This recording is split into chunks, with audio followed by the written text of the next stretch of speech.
नमस्कार। हिरण्यकशिपु राक्षस को वरदान था कि संसार का कोई जीव जंतु, राक्षस या मनुष्य या दिन या रात, न घर में न बाहर में, न अंदर न बाहर, न पृथ्वी पर न आकाश में कोई उसे मार नहीं सकता था। ऐसा वरदान पाकर खुद को भगवान मानने लग गया। अब पिता का आदेश न मानने पर प्रहलाद भगवान विष्णु का परम भक्त था।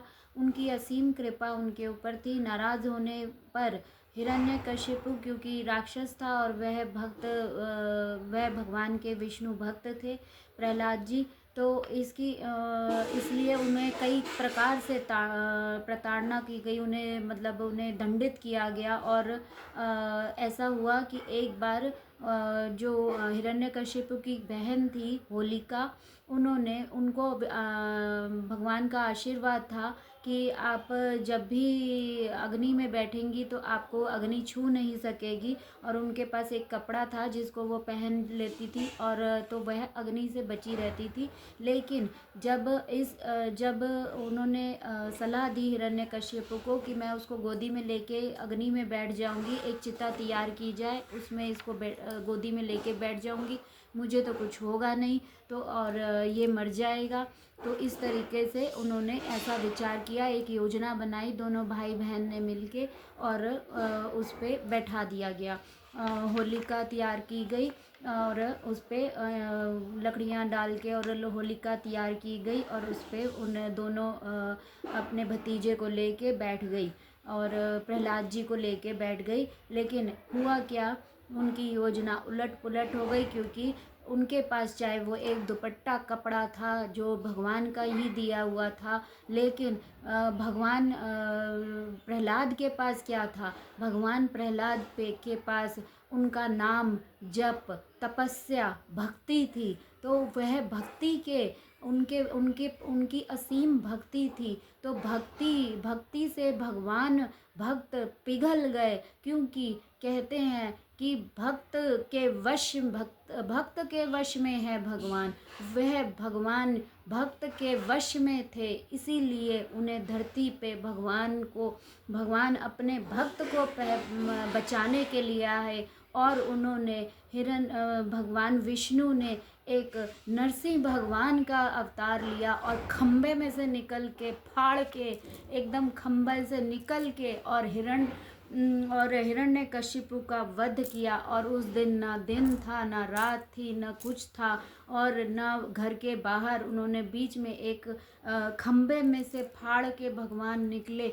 और जब ये ऐसा कहा जाता है, नरसिंह भगवान का अवतार लिया, और इसीलिए उस दिन नाम लेना चाहिए, नरसिंहाय नमः, नरसिंहाय नमः।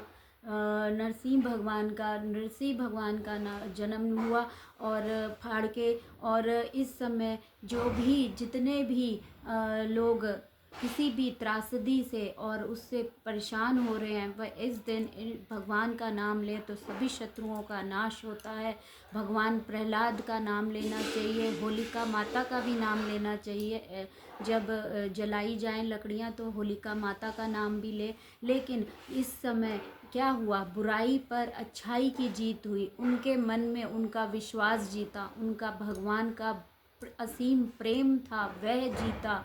और कहते हैं कि अगर भगवान का एक सच्चे मन से अगर आप नाम लेते हैं तो सारी दुनिया एक तरफ, लेकिन भगवान आपको बचाने ज़रूर आते हैं, ज़रूर आते हैं और ज़रूर आते हैं। लेकिन भगवान के प्रति प्रेम, विश्वास, समर्पण होना बहुत ज़रूरी है।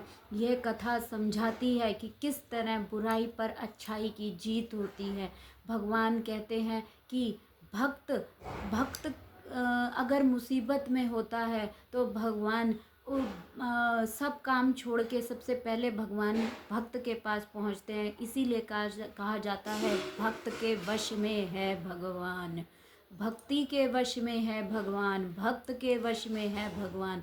भगवान को भक्ति ज़्यादा प्रिय है, प्यार, समर्पण प्रिय है।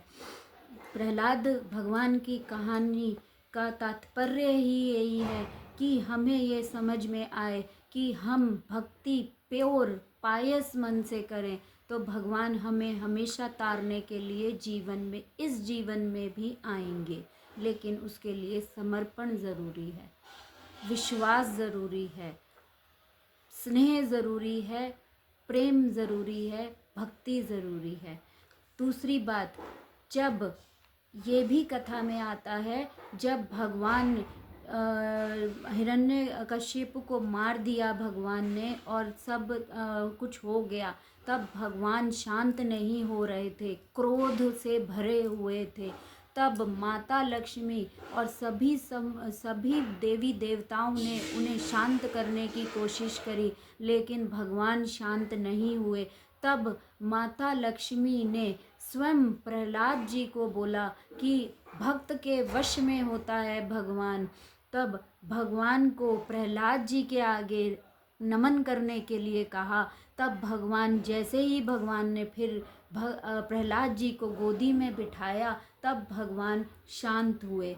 तो इससे भी पता चलता है कि भगवान के भक्त को अगर परेशान किया जाए या उन्हें तंग किया जाए, तो भगवान उसको भी दंड देने के लिए धरती पर आ जाते हैं, और भक्ति से ही जीता जा सकता है भगवान को। बस, धन्यवाद। तो आप सभी से प्रार्थना है, बुराई पर अच्छाई की जीत होने का ये दिन है। इसी के अवसर के बाद जब होलिका दहन होता है और सब चीज़ें हो जाती हैं, बुराई पर अच्छाई की जीत हो जाती है, उसके अगले दिन रंगों का त्यौहार मनाया जाता है। वह भी इसीलिए मनाया जाता है कि जब जीत गए तब भगवान खुशियाँ बटोरते हैं और खूब झूला झूलते हैं, खूब एक दूसरे के ऊपर रंग लगाया जाता है। और जो दोस्त बिछड़ गए हैं, नहीं मिल रहे हैं, वह भी सब एक हो जाते हैं और दोस्ती कर लेते हैं। यह दोस्ती निभाने का भी एक दिन माना जाता है। सब बुराइयों को भूलकर अच्छाइयों में परिवर्तित होना ही जिंदगी का नाम है। धन्यवाद। ऋतु चमारिया, नमस्कार। आप सभी को होली की राम राम।